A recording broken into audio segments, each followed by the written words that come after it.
ಇನ್ನು ನಾನು ಮಾನ್ಯ ಸಿದ್ದರಾಮಯ್ಯ ಸಾಹೇಬ್ರನ್ನ ನಾನು ಕೇಳಲಿಕ್ಕೆ ಬಯಸ್ತೀನಿ. ಸಿದ್ದರಾಮಯ್ಯ ಸಾಹೇಬ್ರೆ, ನೀವೇ ಹಿಂದೊಂದು ಸರಿ 2006ರಲ್ಲಿ ಚಾಮುಂಡೇಶ್ವರಿನಲ್ಲಿ ಬೈ ಎಲೆಕ್ಷನಲ್ಲಿ ಗೆದ್ದಾದ್ಮೇಲೆ ನನಗೆ ಸತ್ತವರು ಬಂದು ಓಟ್ ಹಾಕಿದಾರಪ್ಪ ಅಂತೇಳಿ ಫುಲ್ಲು ಭಾಳ ಖುಷಿಯಿಂದ 250 ಓಟಲ್ಲಿ ಗೆದ್ದು ಕೂಡಲೇ ಹೇಳ್ಕೊಳ್ತಿದ್ರಲ್ಲ. ನೀವು 83ರಲ್ಲಿ ಮೊದಲನೇ ಸಾರಿ ಗೆದ್ದವರು. ನಿಮಗೆ ಚುನಾವಣೆ ಹೆಂಗೆ ನಡೆಯುತ್ತೆ ಅಂತ ಗೊತ್ತಾ? ರಾಹುಲ್ ಗಾಂಧಿಗಂತೂ ಗೊತ್ತಿಲ್ಲ. ರಾಹುಲ್ ಗಾಂಧಿಗೆ ಏನು ಕರೀತಾರೆ ಅನ್ನೋದು ನಾನು ಪದೇ ಇಲ್ಲಿ ಹೇಳಬೇಕು ಅಂತ ಹೇಳಬೇಕಾದ ಅಗತ್ಯ ಇಲ್ಲ. ಆದರೆ ನೀವು ಚಾಮುಂಡೇಶ್ವರಿ ಚುನಾವಣೆಯಲ್ಲಿ ಹುಂಡಿನಲ್ಲಿ ಸಾಲಾಗಿ 400 ಓಟ್ ಇದ್ರೆ 400 ಓಟು ನಿಮಗೆ ಬೀಳೋಲ್ಲ ಸರ್. ಹೆಂಗೆ ಮ್ಯಾಜಿಕ್ ಮಾಡಿದ್ರಿ? ಪೀಟರ್ ಅಂತೇಳಿ ಹೇಳಿ ಒಬ್ಬ ಚುನಾವಣಾಧಿಕಾರಿನ ಕೇಂದ್ರದಿಂದ ಹಾಕಿಸ್ಕೊಂಡು ಬಂದು ನೀವೇ ಅಲ್ಲಿ ಎಲ್ಲ ಕಸರತ್ತನ್ನು ಮಾಡಿ ಗೆದ್ದಂಥವ್ರು ನೀವು. ನಿಮಗೆ ಗೊತ್ತಿದೆ. ಇನ್ನು ನಿಮ್ಮ ಶಿಷ್ಯ ಮಾದೇವಪ್ಪನವರು 2013ರಲ್ಲಿ ಹೆಂಗೆ ಡಿಕ್ಲೇರ್ ಆಗಿರೋ ರಿಸಲ್ಟನ್ನೇ ಹೆಂಗೆ ಉಲ್ಟಾ ಪಲ್ಟಾ ಮಾಡಿದ್ರು ಅದನ್ನು ನಾವು ನೋಡಿದ್ದೀವಿ. ಈ ರೀತಿ ಅಕ್ರಮ ಮಾಡೋಂಥದ್ದು ನಿಮಗೆ ಜನ್ಮದತ್ತವಾಗಿ ಬಂದುಬಿಟ್ಟಿದೆ ಸರ್.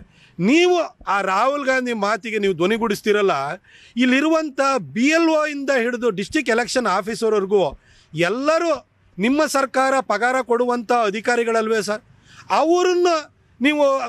ಅವ್ರನ್ನ ಏನಾದರೂ ಮ್ಯಾನಿಪುಲೇಟ್ ಮಾಡೋದಿದ್ರೆ ಅದನ್ನು ನೀವು ಮಾಡಬೇಕೇ ಹೊರತು ಅಧಿಕಾರದಲ್ಲಿ ಇಲ್ಲದೇ ಇರುವಂತಹ BJP ಮಾಡಲಿಕ್ಕಾಗ್ತೈತಾ ಕರ್ನಾಟಕ ರಾಜ್ಯದಲ್ಲಿ?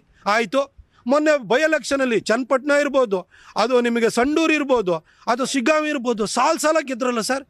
ಆವಾಗ ಮ್ಯಾನಿಪುಲೇಷನ್ ಆಗಲಿಲ್ವ ಸರ್? ಅಥವಾ ಆಗಲೂ ನಾವು ನಿಮ್ಮನ ಮೇಲೆ ಇದೇ ಥರ ಆರೋಪ ಮಾಡಿದ್ವಾ? 2023ರಲ್ಲಿ BJP ಸರ್ಕಾರನೇ ರಾಜ್ಯದಲ್ಲಿ ಇತ್ತು, 136 ಸೀಟ್ ಗೆದ್ರಿ ನೀವು. ಆವಾಗ ನಾವು ಆರೋಪ ಮಾಡಿದ್ವಾ ಸರ್?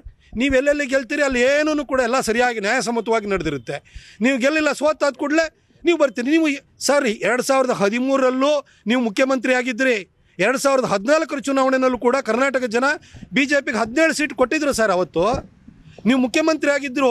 ನಿಮ್ಮನ್ನು ರಾಜ್ಯಕ್ಕೆ ಮುಖ್ಯಮಂತ್ರಿ ಆಗಿ ಜನ ಚುನಾವಣೆ ನಿಮ್ಮನ್ನು ಆಯ್ಕೆ ಮಾಡಿದಂಥ ಜನನೇ ದೇಶಕ್ಕೆ ಮೋದಿ ಬೇಕು ಅಂತ 17 ಸೀಟ್ ಕೊಟ್ಟಿದ್ರು. 2019ರಲ್ಲಿ 25 ಸೀಟ್ ಕೊಟ್ಟರು.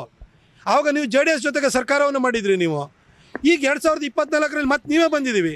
ಆಗ 19 ಸೀಟು BJP ಮತ್ತು JDSಗೆ ಕೊಟ್ಟಿದ್ದಾರೆ. ಇಷ್ಟು ಗೊತ್ತಿದ್ರೂ ಕೂಡ ನೀವು ರಾಹುಲ್ ಗಾಂಧಿ ಥರ ಮಾತಾಡ್ತಿರಲ್ಲ ಸರ್.